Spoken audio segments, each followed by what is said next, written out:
dalam pengertian sains ya, dan dalam pengertian spiritual.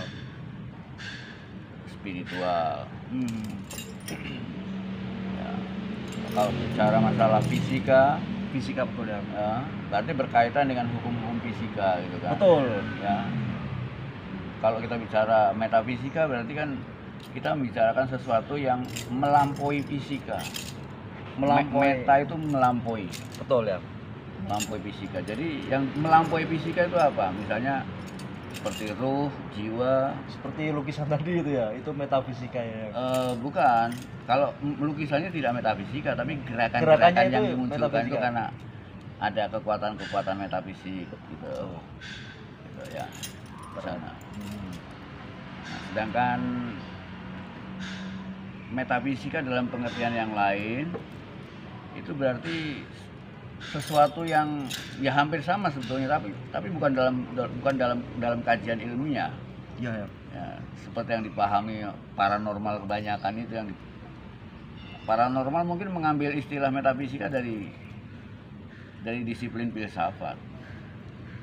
Gitu. Dari disiplin filsafat. Iya, ini kan ilmu filsafat metafisika itu.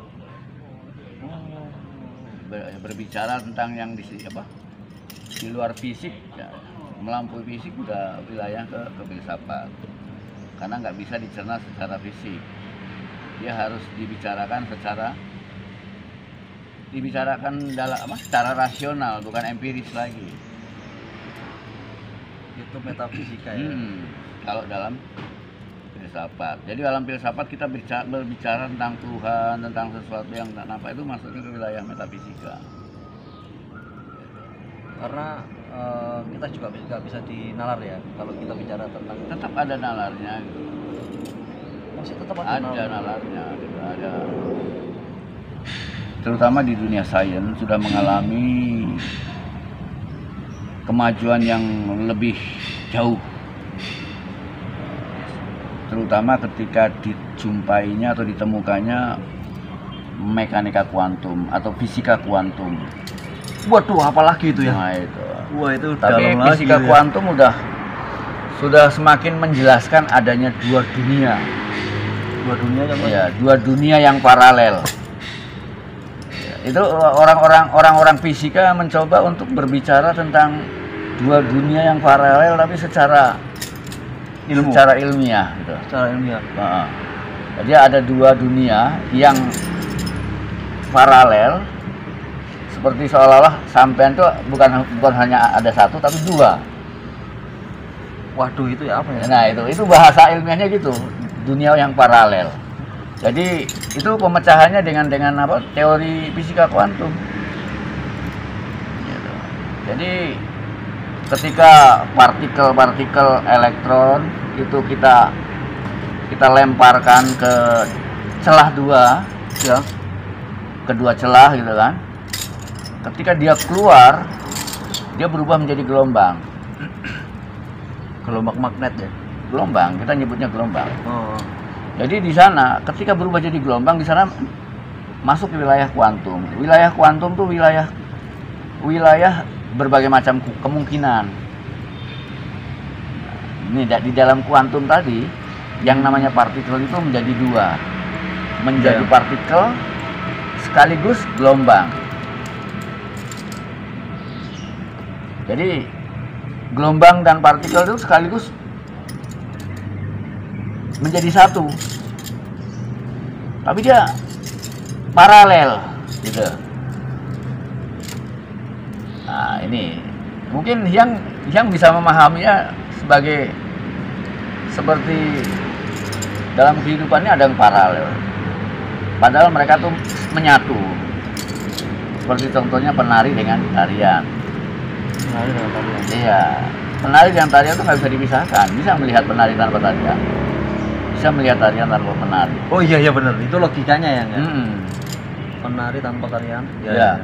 Karena dalam kuantum, dalam teori fisika kuantum itu di sana sulit untuk mengatakan bahwa ini adalah materi, tapi sekaligus juga gelombang. Padahal gelombang dan materi itu dua yang berbeda sama sekali. sama dengan tubuh dan energi. Ini dua yang berbeda.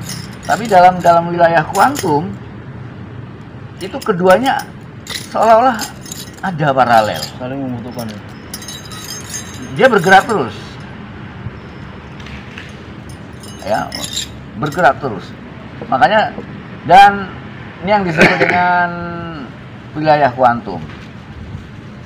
Makanya dalam wilayah kuantum itu energinya kita sebut kuanta. Nah, energi kuanta ini merupakan bahan dasarnya alam semesta. Dia akan menjadi sesuai dengan, jadi pengaruh dari pengamat itu sangat mempengaruhi kondisi kuantum, energi kuantum. Oh, berarti ilmuwan ini sedang meneliti adanya dunia. udah lama itu udah. Berarti Itu yang menjadi ya sekarang nggak ramai lagi, itu yang disebut dengan dunia paralel. Ya berkaitan dengan mekanika kuantum. dua dunia itu apa betul, dunia nyata sama dunia akhirat ya? Ya itu udah disiplin agama, bukan fisika lagi, nggak bisa dikaitkan sih. Oh, tahu. Kalau itu kan itu udah disiplin agama, dan itu nggak bisa diilmiahkan, dan mungkin juga yang itu masih sekitar masalah literasi, masalah istilah-istilah. Karena yang disebut dunia dan akhirat itu masih belum terpecahkan ya. Bukan belum terpecahkan, artinya tapi di kitab ada ya. Ya, tapi itu kan baru berbicara tentang konsep. Baru berbicara tentang konsep. Iya, apa itu dunia dan apa itu akhirat kan baru konsep. Oh, berarti seperti baik dan buruk ya. Dia seperti hari ini dan besok. Hari ini dan besok. Iya. Hari ini seolah-olah ada dua dunia, padahal enggak.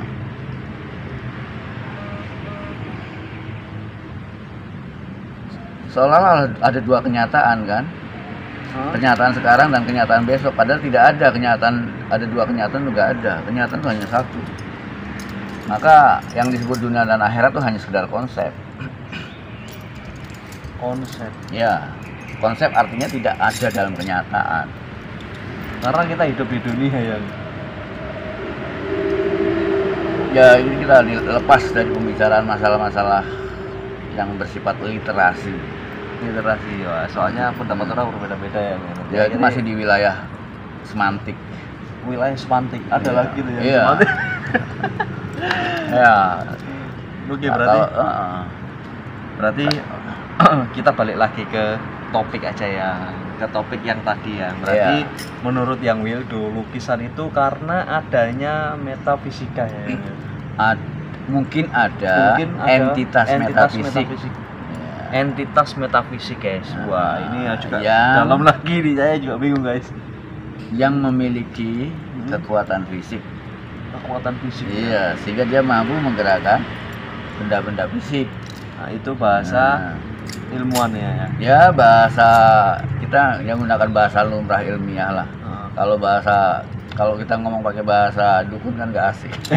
Iya. Mungkin ada makhluk halus gitu kan ya. Ada makhluk halus ya. Tapi kalau masalah quantum energy yang dulu pernah ngetren itu gimana penjelasannya yang? Ya itu tadi sudah yang dijelaskan. Itu pembuktiannya kan lewat kita melemparkan, itu kan ketika kita melemparkan partikel-partikel elektron ke celah dua ya, yang kemudian muncul seperti gini lah.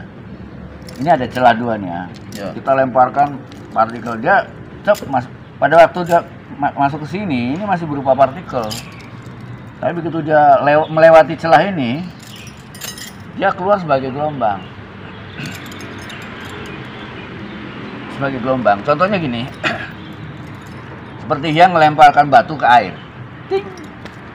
Nah, muncul gelombang kan? Oh iya, betul. Gitu. Padahal batu yang lempar itu kan partikel ibaratnya, materi. Tapi ketika masuk ke sana jadi gelombang. Itu hanya perumpamaan ya. Gitu. gitu. Batu itu objeknya. Tapi bukan batu, di sini yang bilang partikel elektron.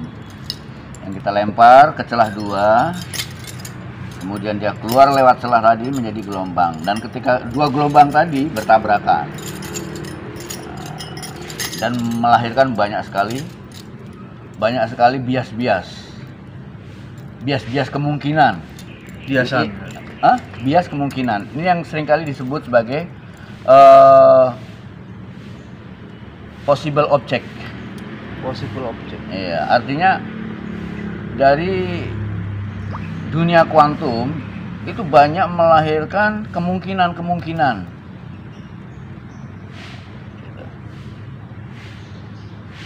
Dulu ramai sekali orang dengan masalah penyembuhan lewat kuantum energi, istilahnya kan gitu.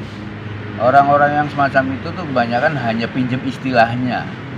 Dan rata-rata orang yang kayak gitu kadang-kadang nggak ngerti apa itu kuantum energi. Iya. Hanya supaya laku aja dia jualan. Tapi emang beneran nggak sih yang gitu itu ya? Hah? Beneran nggak sih? Ya, itu Tapi ada orang kok benar. Tapi kan banyak orang kan hanya baca buku saja. Lalu dia coba untuk pinjem istilah yang lagi ngetren itu untuk melariskan dia punya acara. Oh, berarti itu dagang ya? Tetap Iya, dagang. dagang. Oh, iya. Tapi Paham. dia sendiri kan belum membuktikan sendiri apa itu kuantum karena harus ada alatnya khusus untuk pembuktian itu. Tapi saya lihat di YouTube itu banyak banget yang sekarang menyembuhin. Jadi orang itu push sampai antri-antrian. Ya. Sampai antri-antri terus. Karena pada hakikatnya yang disebut energi tadi ada gitu kan. Ada. Bahkan energi itu ada 7 macam, ada 7 tingkatan energi. Iya. Ini kemungkinan ya, kemungkinan juga yang orang-orang ilmiah nyebutnya sebagai multiverse. Multiverse. Iya. Artinya banyak semesta gitu. Bukan hanya satu semesta. Gitu. Dulu kita memahami dulu orang memahami hanya ada satu semesta yang namanya universe. Universe itu artinya hanya satu kenyataan. Tapi dengan ditemukannya mekanika kuantum, kemudian setelah ada percobaan, ya, ternyata muncul gelombang, dan ketika dua gelombang tadi bertemu, muncul berbagai macam kemungkinan. Di sana muncul seolah-olah bermacam-macam semesta. Nah ini yang hanya melihatnya bermacam-macam semesta ini sebagai kita menyebutnya langit pertama, langit kedua, langit keempat Sampai ke 7. Iya. Nah, langit-langit ini yang disebut dengan semesta-semesta. Karena semesta ini ya dari mulai yang satu ke dua ini paralel. Yang disebut dengan dunia paralel. Paralel, tidak beda gitu loh. Gitu. Oh. Seperti Hyang dengan Roh Hyang itu nggak beda. Hyang dengan Roh Hyang ini paralel. Oh, bisa ya? Ya seperti itu penjelasan ilmiahnya. Oh, iya. Tahu. Apa maksudnya sekarang?